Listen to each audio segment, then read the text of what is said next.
This is why we need to pray. When we tell people that church needs to pray, they say, forget, it's religious fanaticism. We are bigots. You don't know.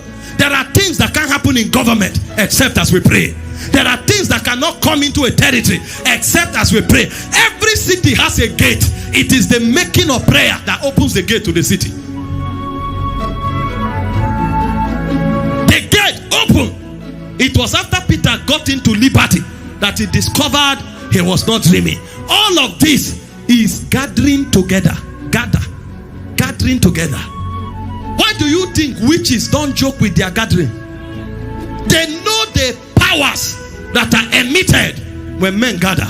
So gathering provokes authority, and then gathering affords us the privilege to be shaped. When you are alone loving God in your room, malice won't come. You won't know you have pride. You won't know you have intolerance, impatience, until you come to church. And then the person who is the head of the unit is supposed to be your nephew, and he doesn't know how to talk. And then he addresses you carelessly. And you now ask yourself, come on, if this boy is in my house, I will be his uncle. Are you crazy? Do you know who I am? You will want to slap him. You will want to kick him. Sometimes you even come. The person coordinating the group is an illiterate. If you were to interview him, his gate man position you will give him. But in church, he is acting like a spiritual man. Wear a funny suit and they say, you come by 3. Why didn't you come? Stand there and explain yourself. You are, really? What is going on here? And God will allow it. You know why? Iron sharpeneth iron. If you, that part of you would not have been touched if you were in your closet. So it is when you came out that God began to use the weakness of others to show you your own weakness. So while you are explaining that this boy does not know how to talk, the situation is explaining to you that you are impatient.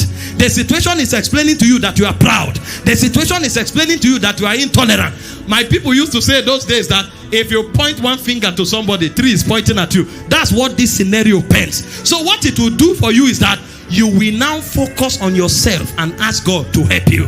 So there are levels of transformation that you will never have except as you embrace the fellowship of the saints. This is why we can't coexist except as there is patience, except as there is forbearance, except as there is tolerance, except as there is understanding. And as we begin to master this fellowship, we will now migrate from gathering together. We will now come into one accord.